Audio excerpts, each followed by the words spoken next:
समय ने धीरे धीरे उनकी जिंदगी को स्थिर कर दिया था, लेकिन स्थिरता का मतलब यह नहीं था कि जीवन ने उन्हें परखना बंद कर दिया था।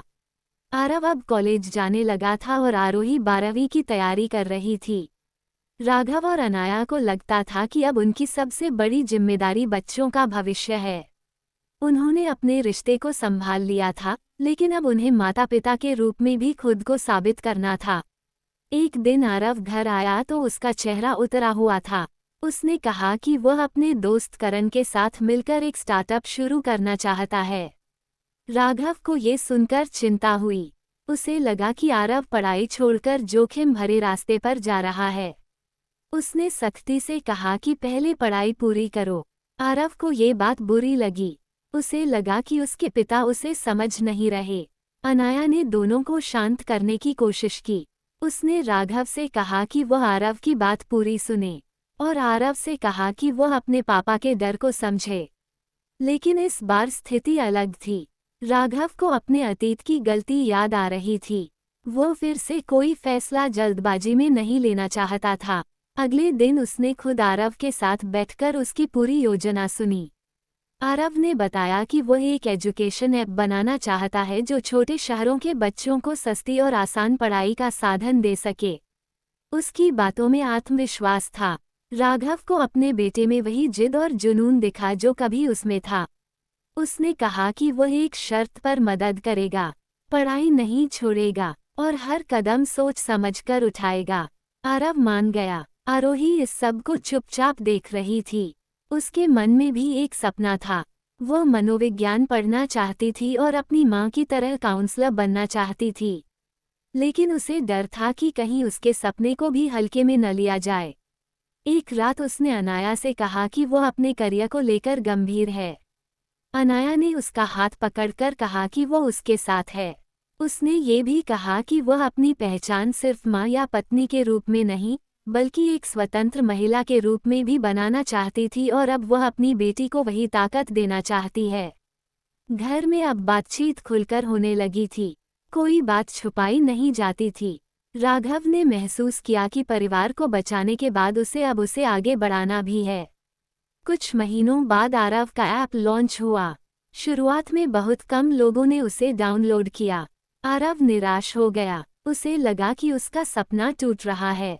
राघव ने उसे याद दिलाया कि हर सफलता के पीछे असफलता का दौर होता है। उसने कहा कि अगर वह पहली हार से डर जाता तो शायद आज उसका अपना परिवार भी साथ नहीं होता। ये बात आरव के दिल में बैठ गई। उसने मेहनत जारी रखी। धीरे धीरे उसका ऐप लोकप्रिय होने लगा। स्कूलों ने उससे संपर्क किया। उसका आत्मविश्वास बढ़ गया। इसी दौरान अनाया के काउंसलिंग सेंटर में एक केस आया जिसने उसे भीतर तक झकझोर दिया। एक दंपति तलाक की कगार पर थे क्योंकि पति को पत्नी पर शक था। अनाया को अपनी कहानी याद आ गई। उसने उस महिला को समझाया कि संवाद के बिना रिश्ता नहीं बचता, और पति को समझाया कि शक की जड़ अक्सर डर में होती है। कुछ महीनों की काउंसलिंग के बाद वह दंपति फिर से साथ हो गया। उस दिन अनाया को लगा कि उसके दर्द ने किसी और का घर बचा लिया। राघव ने उसे गर्व से देखा। समय बीतता गया। आरव का स्टार्टअप सफल हो गया। आरोही ने मनोविज्ञान में दाखिला ले लिया। घर में अब शांति थी, लेकिन जीवन हमेशा सीधी रेखा में नहीं चलता। एक दिन राघव की तबीयत अचानक खराब हो गई। उसे अस्पताल ले जाया गया। डॉक्टर ने बताया कि उसे गंभीर हार्ट ब्लॉकेज है और तुरंत सर्जरी करनी होगी। ये खबर पूरे परिवार के लिए झटका थी। अनाया को लगा जैसे जमीन खिसक गई हो। उसे फिर से वही डर महसूस हुआ कि कहीं वह उसे खो न दे। लेकिन इस बार उसने खुद को संभाला। उसने बच्चों के सामने कमजोरी नहीं दिखाई। उसने कहा कि हम मजबूत रहेंगे। सर्जरी लंबी चली। आरव और आरोही अस्पताल के बाहर बैठे रहे। उन्हें अपने पिता की हर बात याद आ रही थी। कैसे उन्होंने गलतियां की, कैसे उन्हें सुधारा और कैसे परिवार को जोड़ा। आखिरकार डॉक्टर बाहर आए और बताया कि सर्जरी सफल रही। सबने राहत की सांस ली। राघव कुछ दिनों तक अस्पताल में रहा। इस दौरान उसने महसूस किया कि जीवन कितना अनिश्चित है। उसने तय किया कि अब वह काम से ज्यादा समय परिवार को देगा। घर लौटने के बाद उसने कंपनी की जिम्मेदारी धीरे धीरे आरव को सौंपनी शुरू कर दी। आरव ने पहले तो मना किया, लेकिन राघव ने कहा कि अब समय है कि अगली पीढ़ी आगे आए। आरोही ने भी अपने कॉलेज में एक प्रोजेक्ट शुरू किया जिसमें वो रिश्तों में विश्वास और संवाद पर रिसर्च कर रही थी। उसने अपने माता पिता की कहानी को केस स्टडी के रूप में शामिल किया, लेकिन उसने नाम नहीं लिखे। वह चाहती थी कि लोग सीखें, न कि पहचानें। कुछ साल बाद आरव की शादी तय हुई। वो एक समझदार और आत्मनिर्भर लड़की से मिला था जिसका नाम सिया था। राघव और अनाया ने उसे खुलकर अपनाया। उन्होंने तय किया कि वे अपनी पुरानी गलतियों को दोहराने नहीं देंगे। शादी के दिन राघव ने आरव से कहा कि रिश्ते में सबसे जरूरी चीज भरोसा है। अगर कभी शक आए तो उसे दिल में मत पालना, सीधे बात करना। आरव ने सिर हिलाया। समय के साथ घर में नई खुशियां आईं। कुछ साल बाद आरव और सिया के घर एक बेटी हुई। राघव ने जब अपनी पोती को गोद में लिया तो उसकी आंखों में आंसू थे। उसे लगा कि जीवन ने उसे दूसरा मौका ही नहीं, तीसरा मौका भी दिया है। आरोही ने भी अपनी पढ़ाई पूरी कर ली और मां के साथ सेंटर में काम करने लगी। मां बेटी की जोड़ी कई लोगों के लिए प्रेरणा बन गई। राघव और अनाया अब पहले से ज्यादा शांत थे। उन्होंने बहुत कुछ देखा था, शक, तलाक, दर्द, पछतावा, माफी, मिलन और अब एक भरा पूरा परिवार। एक रात दोनों छत पर बैठे थे। राघव ने कहा कि अगर उस दिन हमने हार मान ली होती तो आज ये सब नहीं होता। अनाया ने कहा कि असली जीत रिश्ते को बचाने में नहीं, उसे समझने में है। उनकी कहानी किसी एक घटना पर खत्म नहीं हुई। वो हर दिन लिखी जा रही थी, लेकिन अब उसमें डर नहीं था, सिर्फ विश्वास था। उन्होंने अपने बच्चों और पोती के लिए एक संदेश लिखा। उसमें उन्होंने लिखा कि जीवन में गलती होना स्वाभाविक है, लेकिन अगर दिल साफ हो और संवाद खुला हो तो हर टूटन जुड़ सकती है। सालों बाद जब वे दोनों बूढ़े हो गए और साथ बैठकर पुरानी बातें करते तो उन्हें अपने संघर्ष याद आते। वे मुस्कुराते थे क्योंकि उन्होंने दर्द को जीत में बदल दिया था। उनकी कहानी का सुखद अंत किसी आखिरी पंक्ति में नहीं था, वो हर दिन के छोटे छोटे पलों में था, जहां परिवार साथ बैठता था, जहां हंसी गूंजती थी, जहां भरोसा सबसे मजबूत दीवार था। और इस बार उन्हें यकीन था कि ये दीवार कभी नहीं गिरेगी, क्योंकि इसे शक नहीं, समझ ने बनाया था। राघव और अनाया की जिंदगी अब स्थिर थी, लेकिन उम्र के इस पड़ाव पर स्थिरता का मतलब रुक जाना नहीं था। अब उनके सामने एक नई जिम्मेदारी थी, परिवार की विरासत को संभालना। आरव अपनी कंपनी को बड़े स्तर पर ले जा चुका था। सिया उसके साथ हर फैसले में खड़ी रहती थी। उनकी बेटी आर्या अब 5 साल की हो चुकी थी। आर्या बहुत जिज्ञासु थी। वो अक्सर अपने दादा दादी से उनकी कहानी सुनाने की जिद करती थी। राघव और अनाया उसे सच तो बताते थे, लेकिन दर्द के हिस्से को हल्का करके। वे चाहते थे कि अगली पीढ़ी सीख तो ले, पर बोझ न उठाए। एक दिन आर्या ने पूछा कि दादी, क्या आपने कभी दादू को छोड़ा था? अनाया मुस्कुराई। उसने कहा कि कभी कभी लोग दूर हो जाते हैं, लेकिन अगर प्यार सच्चा हो तो रास्ते फिर मिल जाते हैं। आर्या ने मासूमियत से कहा कि मैं कभी मम्मी पापा से दूर नहीं जाऊंगी। राघव ने उसे गोद में लेकर कहा कि रिश्ते दूरियों से नहीं, खामोशी से टूटते हैं। इसी बीच एक नया मोड़ आया। आरव की कंपनी को एक बड़ी विदेशी कंपनी ने खरीदने का प्रस्ताव दिया। राशि इतनी बड़ी थी कि वो कई पीढ़ियों के लिए काफी होती। आरव दुविधा में था, क्या वह अपने सपने को किसी और के हाथों में दे दे, या खुद संघर्ष करके उसे आगे बढ़ाए। उसने यह बात राघव और अनाया से साझा की। राघव ने कहा कि फैसला सिर्फ पैसों से नहीं होता, सोचो कि तुमने ये कंपनी क्यों शुरू की थी। आरव ने कहा कि वह छोटे शहरों के बच्चों की मदद करना चाहता था। अनाया ने कहा कि अगर ये लक्ष्य बरकरार रहता है तो रास्ता कोई भी हो सकता है। कई दिनों की सोच विचार के बाद आरव ने प्रस्ताव ठुकरा दिया।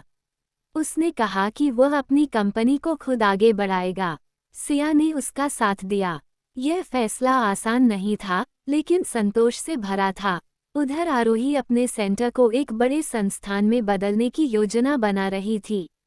वह चाहती थी कि मानसिक स्वास्थ्य को लेकर समाज में जागरूकता बढ़े। उसने एक अभियान शुरू किया जिसमें परिवारों को संवाद की अहमियत समझाई जाती थी। उसके कार्यक्रम में कई लोग आते और अपने अनुभव साझा करते। एक दिन एक बुजुर्ग दंपति उसके पास आए। उन्होंने कहा कि वे 50 साल से साथ हैं, लेकिन आज भी छोटी बातों पर चुप्पी साध लेते हैं। आरोही ने उन्हें मुस्कुराकर कहा कि उम्र से नहीं, आदत से बदलाव आता है। उसने उन्हें छोटे छोटे अभ्यास दिए। घर में सब कुछ ठीक चल रहा था, तभी राघव की पुरानी कंपनी में एक विवाद खड़ा हो गया। कुछ पुराने साझेदारों ने उस पर वित्तीय गड़बड़ी का आरोप लगाया। हालांकि वह अब सक्रिय रूप से कंपनी नहीं चला रहा था, लेकिन उसका नाम जुड़ा था। मीडिया में खबरें चलने लगीं। परिवार को फिर एक परीक्षा का सामना करना पड़ा। इस बार फर्क ये था कि सब साथ थे। आरव ने तुरंत सारे दस्तावेज जुटाए। सिया ने कानूनी सलाह ली। आरोही ने मीडिया से बात करने की रणनीति बनाई। अनाया ने घर का माहौल शांत रखा। जांच में साफ हुआ कि आरोप झूठे थे। कुछ लोग कंपनी की छवि खराब करके उसे सस्ते में खरीदना चाहते थे। सच्चाई सामने आने पर सब शांत हो गया। राघव ने राहत की सांस ली। उसे लगा कि इस बार उसने अकेले नहीं, परिवार के साथ मिलकर संकट पार किया है। आर्या अब स्कूल जाने लगी थी। एक दिन उसने स्कूल में फैमिली डे पर भाषण दिया। उसने कहा कि उसके दादा दादी ने उसे सिखाया है कि गलती करना बुरा नहीं, गलती छुपाना बुरा है। सब लोग तालियां बजाने लगे। राघव और अनाया की आंखें भर आईं। समय का पहिया चलता रहा। राघव की उम्र अब 70 के करीब थी। वह पहले जितना सक्रिय नहीं था, लेकिन मानसिक रूप से मजबूत था। अनाया उसके साथ हर दिन टहलती, दवाइयों का ध्यान रखती और पुरानी यादों पर हंसती। एक रात राघव ने कहा कि अगर वह पहले जैसा जिद्दी रहता तो शायद आज अकेला होता। अनाया ने जवाब दिया कि अगर उसने माफ़ी न दी होती तो वह भी अधूरी रहती। दोनों ने महसूस किया कि उनका रिश्ता अब शब्दों से परे है। कुछ महीनों बाद राघव को फिर अस्पताल जाना पड़ा। इस बार स्थिति गंभीर थी। डॉक्टर ने परिवार को तैयार रहने को कहा। आरव, सिया, आरोही और आर्या सब उसके पास थे। राघव ने धीमी आवाज में कहा कि उसे कोई पछतावा नहीं है। उसने अपनी गलतियों को स्वीकार किया, उनसे सीखा और अपने परिवार को फिर से पाया। उसने आरव से कहा कि हमेशा संवाद को प्राथमिकता देना, आरोही से कहा कि लोगों को जोड़ते रहना, और अनाया का हाथ पकड़कर कहा कि उसने उसे दूसरा जीवन दिया। कुछ दिनों बाद राघव ने शांतिपूर्वक दुनिया को अलविदा कहा। घर में गहरा सन्नाटा था, लेकिन इस बार दुख में भी गर्व था। उसने अधूरी कहानी नहीं छोड़ी थी। उसने अपने परिवार को मजबूत बना दिया था। अनाया ने खुद को टूटने नहीं दिया। उसने कहा कि राघव ने उसे कमजोर नहीं, साहसी बनना सिखाया। आरव और आरोही ने मिलकर उसकी देखभाल की। आर्या अक्सर दादी के पास बैठती और दादू की बातें सुनती। साल बीतते गए। आरव की कंपनी देश भर में फैल गई। आरोही का संस्थान राष्ट्रीय स्तर पर पहचान बना चुका था। अनाया अब भी काउंसलिंग करती थी, लेकिन सीमित समय के लिए। एक दिन परिवार ने तय किया कि वे राघव के नाम पर एक फाउंडेशन शुरू करेंगे। इस फाउंडेशन का उद्देश्य होगा परिवारों को संवाद और विश्वास की शिक्षा देना। उन्होंने उसकी याद को एक मिशन में बदल दिया। आर्या बड़ी होकर उसी फाउंडेशन में काम करने लगी। वह अपने दादा की कहानी को प्रेरणा के रूप में सुनाती थी। वह कहती थी कि अगर एक रिश्ता टूटकर जुड़ सकता है तो कोई भी घर बच सकता है। अनाया की उम्र भी ढलने लगी थी। एक शाम उसने सबको बुलाकर कहा कि उसे अपने जीवन पर गर्व है। उसने दर्द देखा, टूटन देखी, लेकिन अंत में प्यार को जीतते देखा।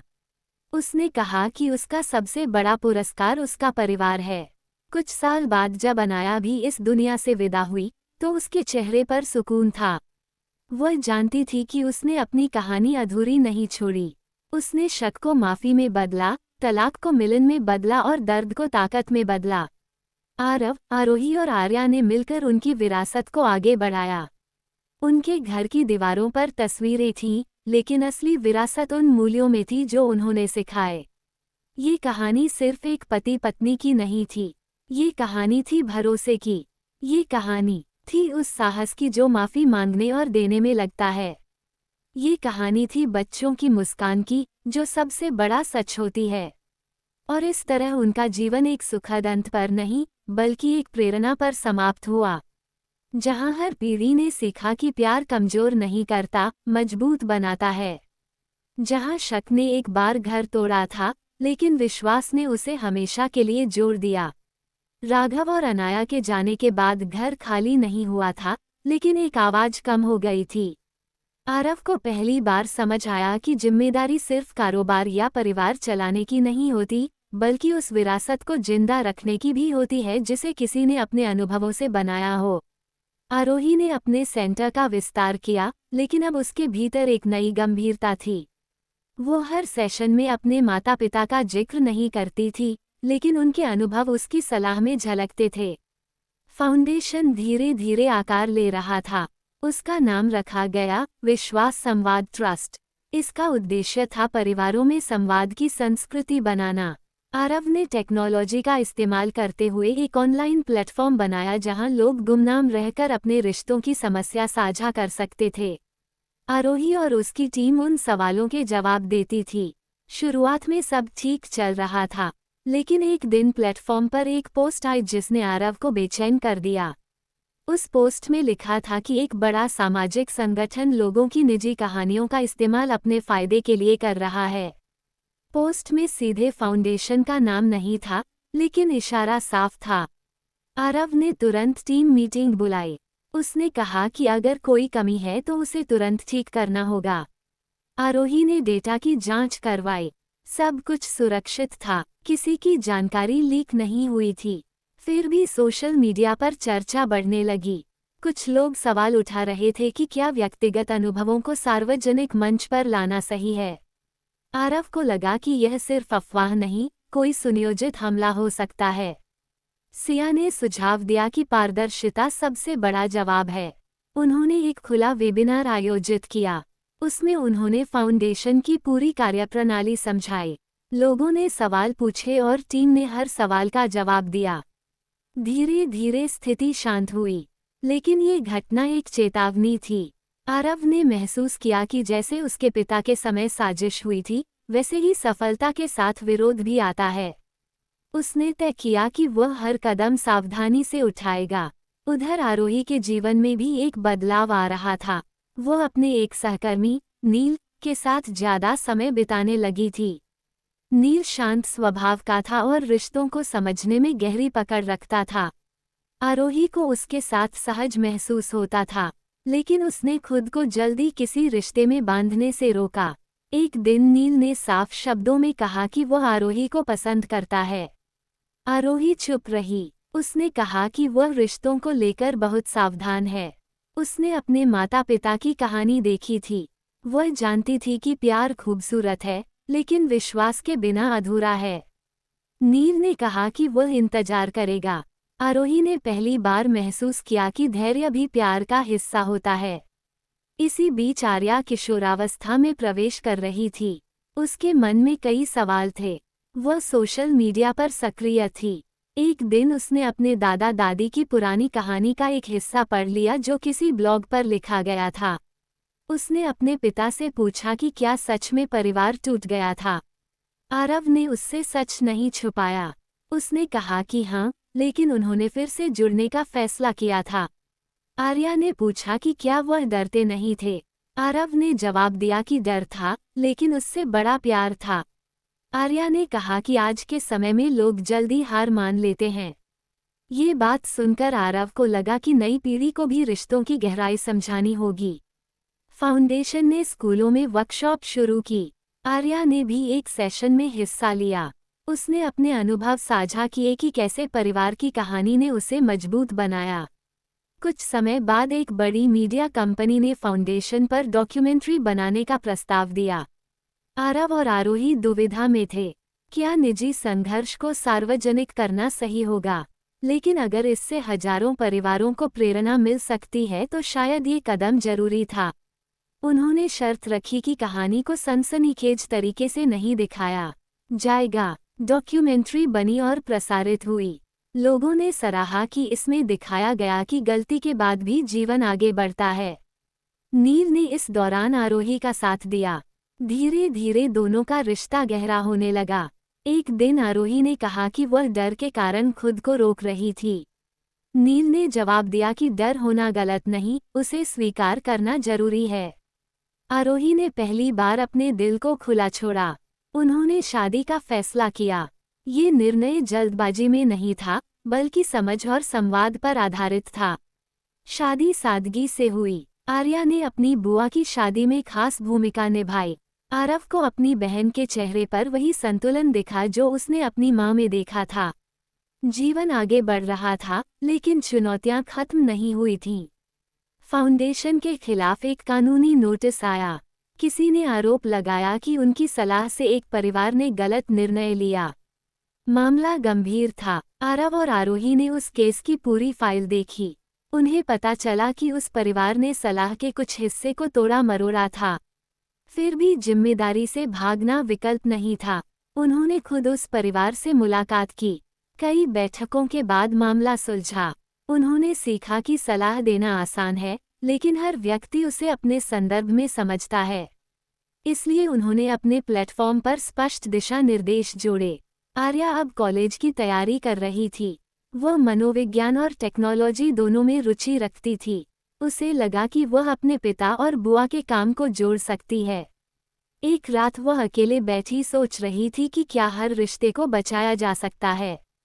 फिर उसे याद आया कि उसके दादा दादी ने कहा था कि हर रिश्ता नहीं, लेकिन हर सच्ची कोशिश मायने रखती है। समय के साथ फाउंडेशन अंतर्राष्ट्रीय स्तर पर भी चर्चा में आया। उन्हें विभिन्न देशों से आमंत्रण मिलने लगे। आरव और आरोही ने तय किया कि वे इसे व्यवसाय नहीं, सेवा के रूप में रखेंगे। परिवार की अगली पीढ़ी अब तैयार हो रही थी। आर्या ने कॉलेज में एडमिशन लिया।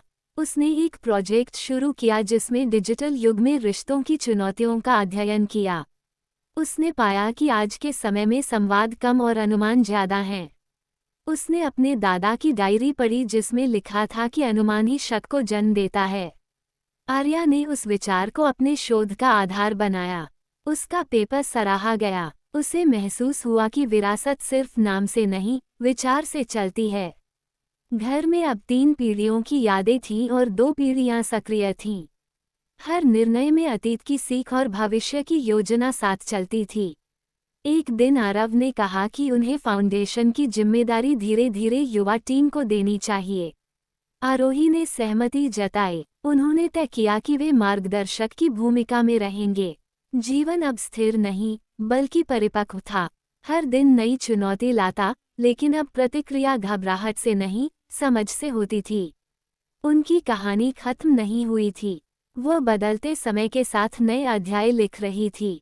अब सवाल यह नहीं था कि रिश्ता बचेगा या नहीं। सवाल ये था कि उसे और बेहतर कैसे बनाया जाए। और इसी खोज में उनकी अगली यात्रा शुरू हुई।